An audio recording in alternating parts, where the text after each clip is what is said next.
This is a Lyra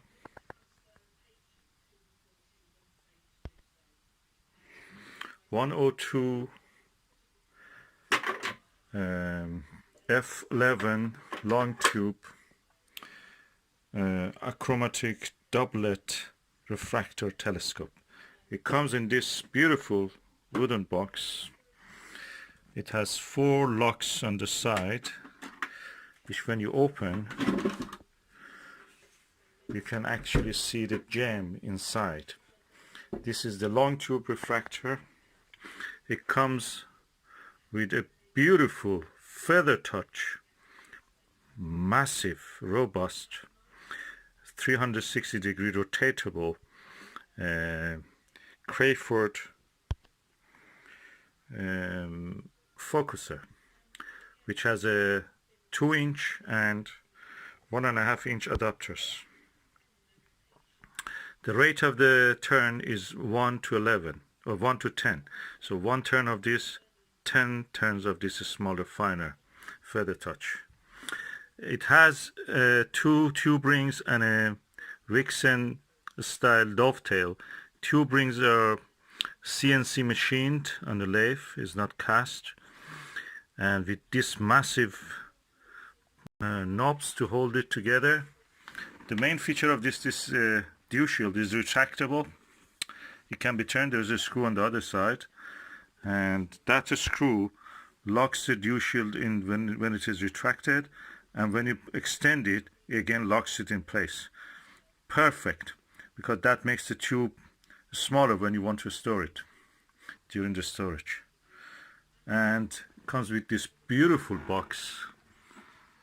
So this is a premium quality telescope refractor, perfect for astronomical observation.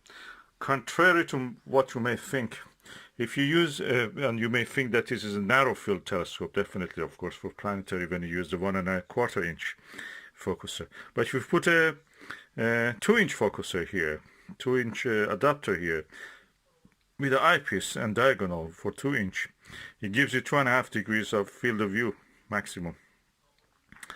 Think about it, that's around 5 times the width of the moon.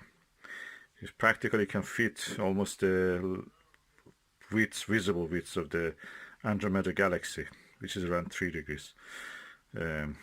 So that's perfect for also using as an astrophotography tool. I've tested it under the sky with the planet Venus. Perfect. No chromatic aberration at all. Sharp stars, pinpoints, edge to edge. And really good quality. And the box is a bonus. You don't need a bag for this. You just store it like that.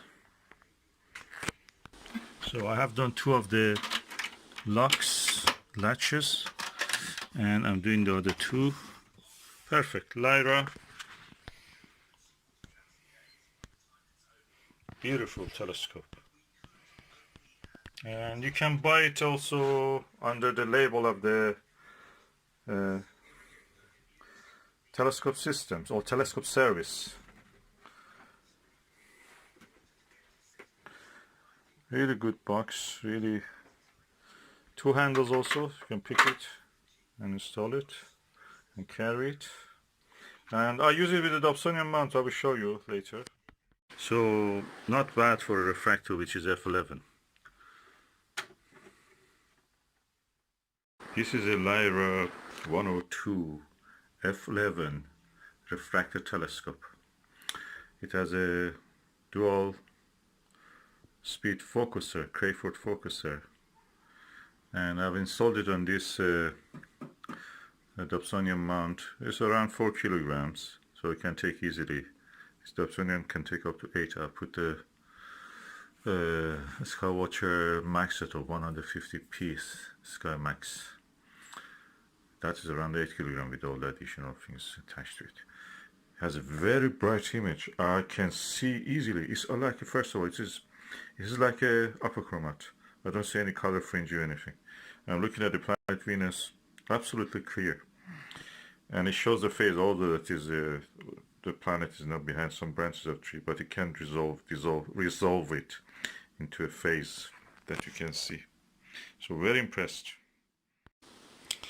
Yeah, of course the camera cannot show the real beauty of the what I can see. Yeah, of course the camera cannot show the real beauty of the now I'm using the Takashi MCLE 18mm eyepiece. The image quality is superb. Of course I'm using this Lyra Refractor 102. It's achromat, but the image quality is equal to upper chromat or semi-upper chromat ED ones. And I'm looking at the planet Venus. I can clearly see the phase of it. Then I can see the details. Can practically start to see details in that image. Now I'm using the Takashi 8mm. Oh no, 2.5mm, 12.5mm. I can see the details on the crescent of the Venus. Camera cannot show it unfortunately, but it's visible there. And this is despite the fact that the Venus is shining through the branches of the tree, dense branches. I'll show you how it looks. That's what it is. And if you can see, the branches are there. If I move you see the branches are blocking the planet flicks. Yeah. And it passes. I'm just moving my hand around 20 centimeters and just affects that. The image quality with Lyra is so good. The stars are so bright with this. The tiniest stars, I could not see them in the 5-inch Skywatcher 120. Skywatcher Star Traveler 120.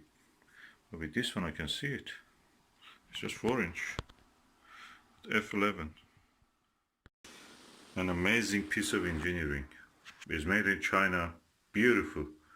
Better than the Unitron which was made in Japan. Technology, everything is transferred, you know, it's like a soul. It's like a wind. Can go anywhere. Now the technology is in the Unitron is built in China. Look at this CNC machined. Lovely tube rings. 4-inch. And it's all here. This is a Skywatcher 60 by 30, I think, 6 by 30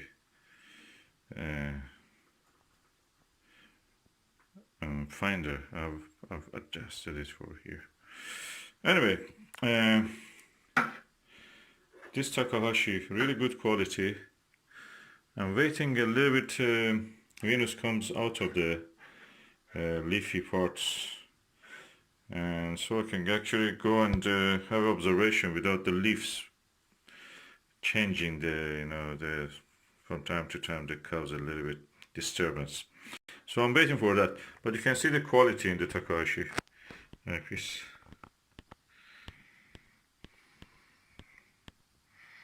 Beautiful eyepieces.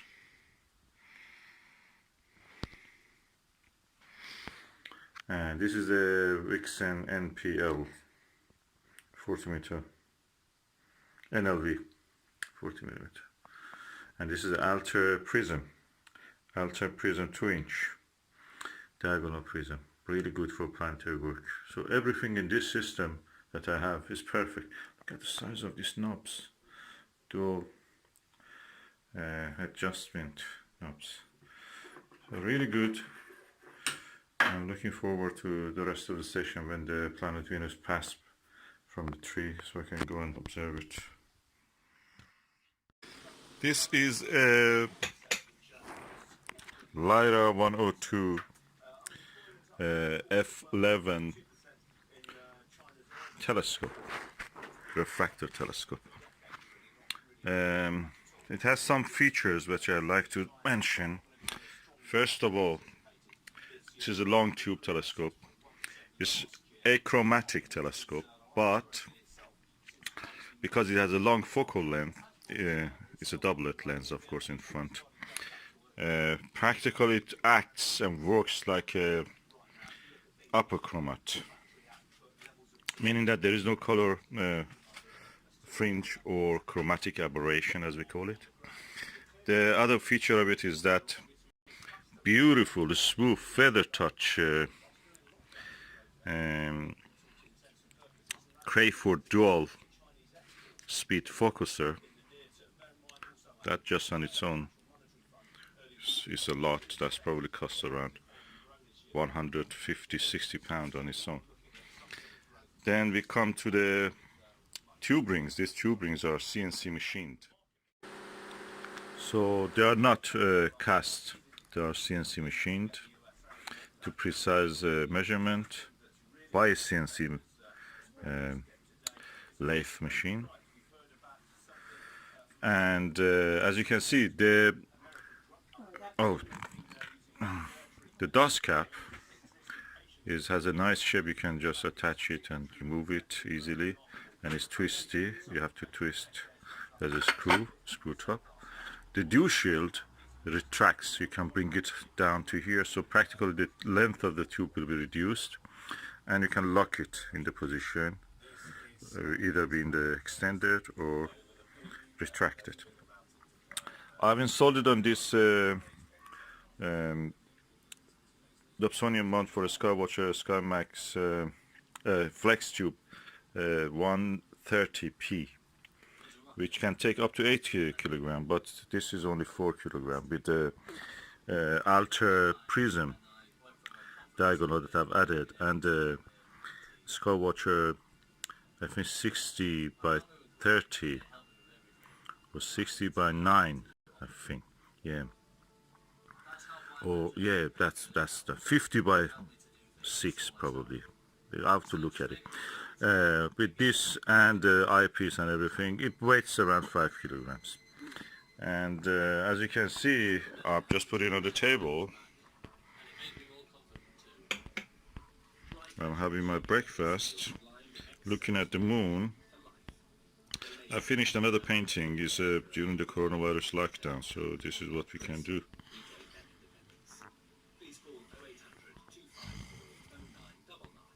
And this is a superb quality telescope. I watched the Venus last night with it. Perfect, no color other than the pure color of the planet itself. No color aberration, no chromatic aberration. Beautiful. And I'm surprised by the quality of this Vixen NLV 40mm eyepiece. Perfect to the edge. I have of course a Takahashi 18mm LE eyepiece. I will use it when the moon comes out of between the clouds. And this is a superb, precise engineering, made in China. Really best now. There was a time that the Japanese telescopes were good. It's because Americans invaded Japan and they discovered what advanced optical industry Japan has. So everything American practically was made in Japan. Now they made it in China. China is the most advanced country in the optics, it seems.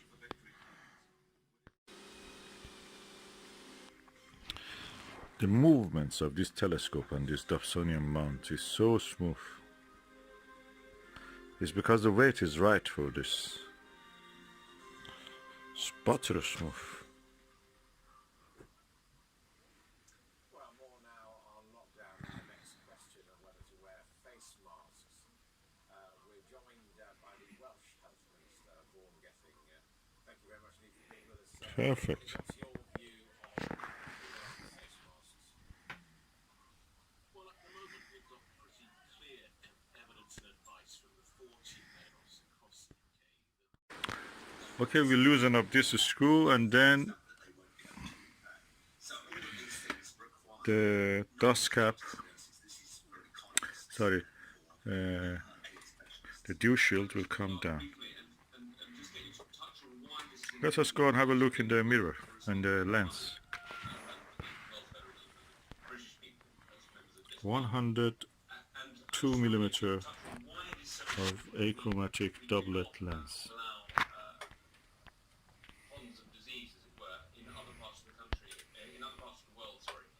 And the potential implications for that coming back to the And that's the lens cap.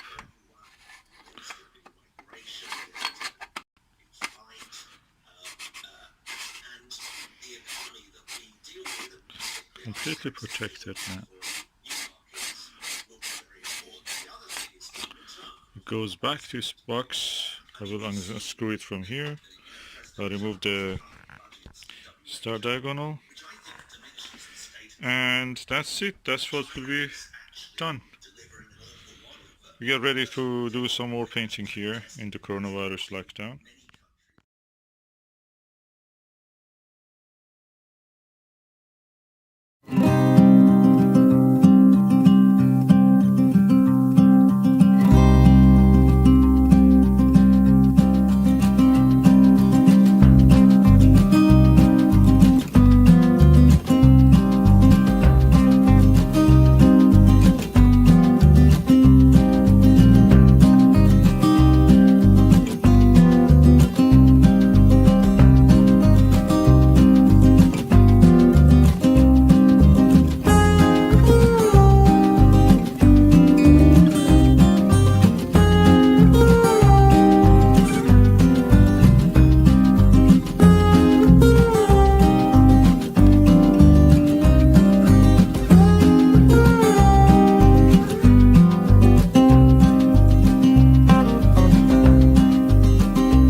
There is a crater here called Nasiruddin. That's the crater which I'm now zooming on it. Tiny one at the end of the three craters which are joined together. It's called Nasiruddin after the Iranian astronomer.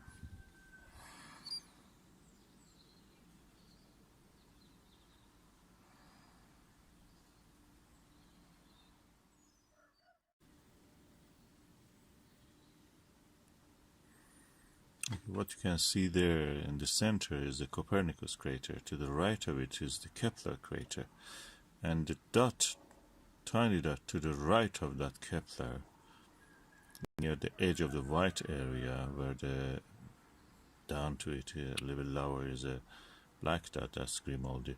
That tiny white dot is the magnetic anomaly called Rainer Gamma or Reiner Gamma. As you can see, the thin layer of cloud exists in the sky. Is moving. It's mist practically. And yeah, the Italy shaped area to the top is the Jura Mountains, and you can see a tiny dot also in the Jura Mountains called Plato, actually, crater Plato, the philosopher.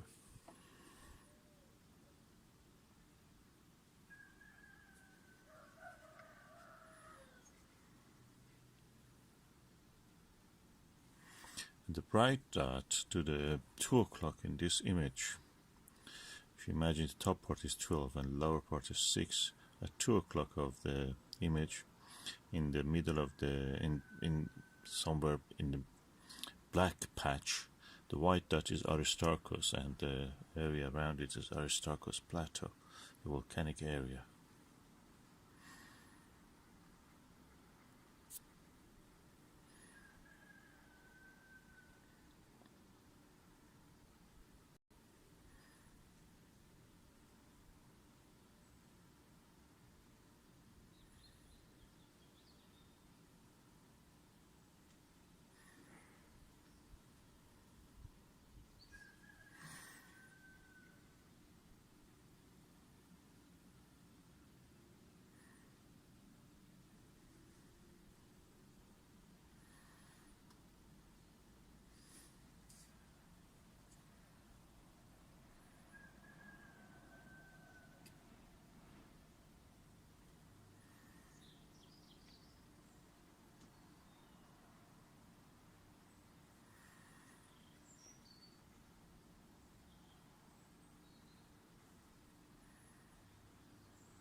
Yes, the clouds are making it really darker than what it is, what it actually should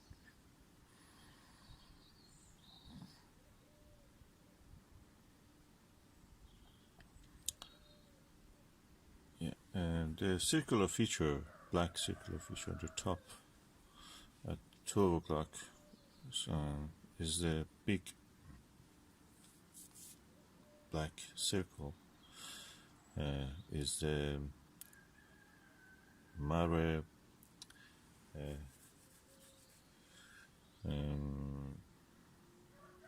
Imbrium, Sea of the Rains, and to the lower part of it at 7 o'clock of that circle, what you can see is the mountains of the Apennine. Apennine.